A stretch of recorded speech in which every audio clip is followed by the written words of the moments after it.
Hello everyone, this is Sudhir and welcome to our YouTube channel. Today we discuss next topic. Topic है हमारा from Nehru to Shastri, Nehru के बाद शास्त्री। मैंने पिछली जो वीडियो थी उसके अंदर बताया था आपको कि जो पंडित नेहरू थे वो मर चुके थे, पास्ट अवे इन मार्च 1964 को। अब क्वेश्चन उठने लग गए थे कि भाई हमारे देश का अगला पीएम कौन होगा, ठीक है ना, अगला उत्तराधिकारी है वो कौन होगा। ये जो सक्सेशन की जो प्रॉब्लम थी वो काफ़ी ज़्यादा बड़ी हो चुकी थी, इंडिया में भी और इंडिया के बाहर भी। सक्सेशन आफ्टर नेहरू, जो नेहरू के बाद जो सक्सेशन की जो प्रॉब्लम थी वो इजीली उसको काफ़ी आसानी से सोल्व कर लिया गया। कि जो नेहरू की जो प्रॉब्लम थी जो सक्सेशन की, नेहरू के बाद उत्तराधिकारी कौन बनेगा, वो उसको क्या कर लिया गया, आसानी से सोल्व कर लिया गया। ऑल क्रिटिसाइज रॉन्ग, और जितनी जो आलोचनाएं हो रही थी, जो हमने पिछली जो वीडियो थी उसके अंदर पढ़ा था या मैंने आपको बताया था कि जो भी आलोचनाएं हो रही थी, क्या कभी आर्मी एक्वायर न कर ले देश को, या फिर जो लोकतंत्र है, जो डेमोक्रेसी है वो ख़त्म ना हो जाए, ये इस तरह की जो आलोचनाएं थी वो धीरे धीरे क्या हो गई, समाप्त हो गई। इन सभी को गलत ठहरा दिया किसने, when the Nehru passed away, Nehru के मर जाने के बाद या उनके जाने के बाद जो के कामराज थे, के कामराज जो थे वो कांग्रेस पार्टी के प्रेसिडेंट थे, और वो कहाँ से बिलोंग करते थे, तमिलनाडु के सीएम भी थे। ये बात आप याद रख लेना कि ये सीएम भी थे, क्योंकि ये मैप के अंदर पूछा जाता है। तो जैसे ही नेहरू की मृत्यु हुई तो उस समय जो के कामराज थे वो कांग्रेस पार्टी के प्रेसिडेंट थे, और उन्होंने बातचीत की। उन्होंने क्या की, उन्होंने बातचीत की किससे, जो जो पार्टी के जो नेता थे उनके साथ, जो लीडर्स थे उनके साथ, और जो मेंबर्स ऑफ पार्लियामेंट, जो एमपी थे उनके साथ बातचीत की। और उन्होंने पाया कि जो सभी के सभी जो मेंबर्स हैं, इट फाउंड, उसने पाया, क्या पाया और किसने पाया, ये जो पाया है वो पाया के कामराज ने। और कामराज ने बताया या कामराज ने देखा कि सभी मेंबर्स, ऑल मेंबर्स फेवर किसके पक्ष में है, लाल बहादुर शास्त्री के पक्ष में है। जो लाल बहादुर शास्त्री हैं उनके पक्ष में है कि हमारे देश का जो नेक्स्ट पीएम है वो कौन होना चाहिए, लाल बहादुर शास्त्री है वो होना चाहिए। इस चीज़ के पक्ष में जो कांग्रेस पार्टी के जो और लीडर हैं वो भी, और जो मेंबर ऑफ पार्लियामेंट हैं वो भी इस चीज़ के काफ़ी ज़्यादा पक्ष में थे। मतलब ये हमारे देश के पहले एक ऐसे पीएम थे, और यह हैं भी, अभी भी एट प्रेजेंट भी हैं, कि जो निर्विरोध चुने गए, जिसका कोई भी विरोध है वो नहीं किया गया, लाल बहादुर शास्त्री का। शास्त्री वॉज नॉन कंट्रोवर्शियल, कि इनके प्रति कोई भी कंट्रोवर्सी नहीं रही है, नॉन कंट्रोवर्शियल लीडर, बिल्कुल साफ छवि के नेता हैं, फ्रॉम यूपी। और इनका ये जो संबंध है वो किस राज्य से है, यूपी से आते हैं ये। Minister in Nehru cabinet for many year, और ये काफ़ी लंबे समय तक नेहरू के कैबिनेट में ये मंत्री पद पे रहे हैं, और ये रेलवे मिनिस्टर भी हैं वो रहे हैं भाई। आगे देखिए, Nehru had come, Nehru had come to depends a lot on him in in his last year।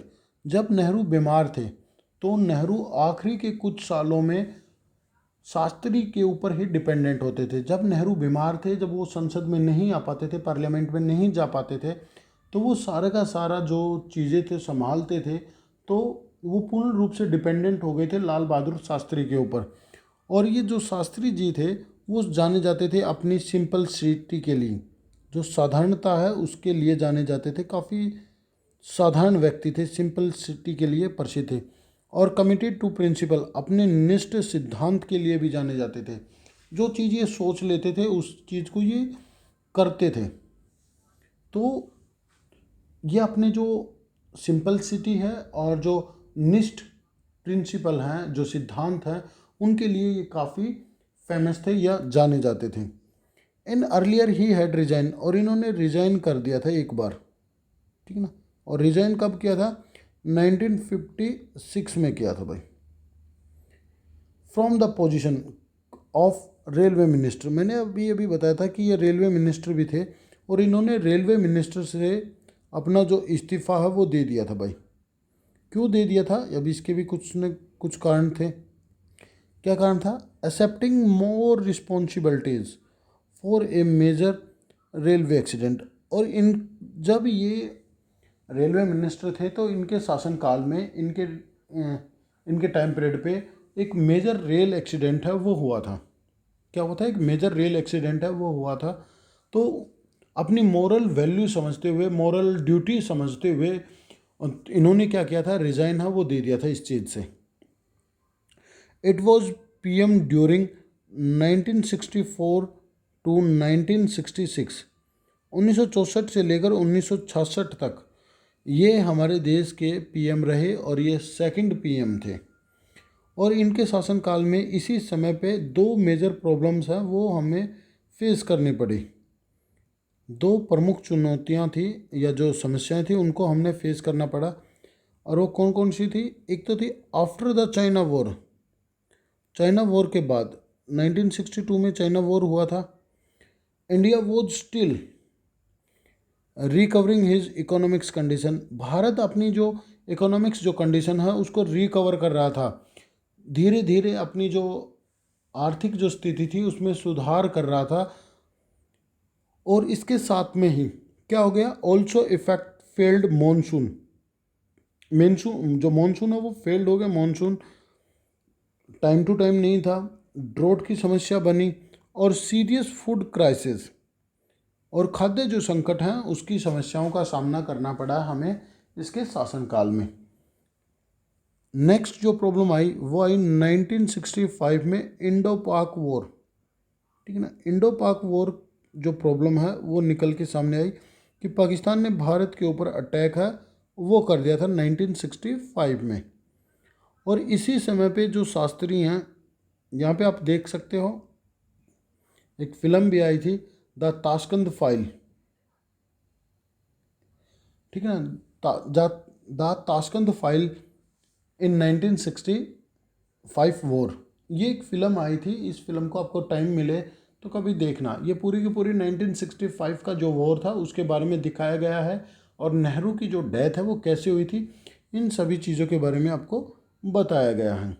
तो यहाँ पे इसको आप जाकर देख सकते हो। और इसी वॉर के दौरान नेहरू बोल रहा हूँ, शास्त्री ने एक फेमस स्लोगन है वो दिया था, जय जवान जय किसान। ये जो स्लोगन है वो दिया था शास्त्री के द्वारा। और ये जो दिया गया था ये एक सिंबल था हमारे लिए, ये एक प्रतीक बन गया हमारे देश के लिए। या जो शास्त्री ने ये जो बात कही है ये किस चीज़ को मोटिवेट करने के लिए कही गई है कि जो किसान हैं और जो सैनिक हैं उन दोनों को मोटिवेट करने के लिए ये जो नारा है वो दिया गया, ताकि जो resolve to face both these challenge, कि ये जो दोनों के दोनों जो चैलेंज जो हमें फेस हो रहे हैं इनको आसानी से सोल्व किया जा सके, या लोग मोटिवेट होंगे और इसको आसानी से सॉर्ट आउट किया जा सके। इन 10 जनवरी 1966 को he suddenly expired in Tashkent. और ये ताशकंद के अंदर एक्सपायर हो गए थे। इनकी जो डेथ है वो हो गई थी। और ताशकंद उस समय कहाँ पे था? यूएसएसआर में था। अब आपके लिए एक छोटा सा होमवर्क है कि जो ताशकंद है वो एट प्रेजेंट किसकी कैपिटल है। ठीक है ना? ताशकंद किसकी कैपिटल है ये आपको बताना है भाई। ठीक है ना? ताशकंद जो शहर है पहले वो यूएसएसआर में था, अब ये किसी देश की कैपिटल है। ये आप मुझे कमेंट करके बताओगे कि किस देश की कैपिटल है। He was there to discuss, ये डिस्कस करने गए थे एंड साइन एन एग्रीमेंट। और एक एग्रीमेंट के ऊपर साइन करने गए थे विद किसके साथ में? अयूब खान। जो अयूब खान थे जो पाकिस्तान के प्रेसिडेंट थे उनके साथ। टू एंड ऑफ वॉर के समाप्त होने के बाद ये डिस्कस करने गए थे और एग्रीमेंट के ऊपर साइन करने गए थे और यहाँ पे आप देख भी सकते हो, छोटी सी मैंने फ़ोटो भी दिखा रखी है यहाँ पे, ठीक है। तो ये जो फ़ोटो है ये आप देख सकते हो, इस फ़ोटो में ये साइन कर रहे हैं एक एग्रीमेंट के ऊपर, और इसी एग्रीमेंट को कहा जाता है ताशकंद एग्रीमेंट। उम्मीद करता हूँ कि आपको ये टॉपिक समझ आया होगा। फिर भी यदि कोई डाउट लगती है तो आप कमेंट करके बता दीजिए। नेक्स्ट जो वीडियो होगी उसमें आपकी जो प्रॉब्लम है उसको सॉर्ट आउट है वो कर दिया जाएगा। चलिए मिलते हैं नेक्स्ट वीडियो में नेक्स्ट टॉपिक के साथ। जब तक के लिए thank you and thank you everyone बेटा।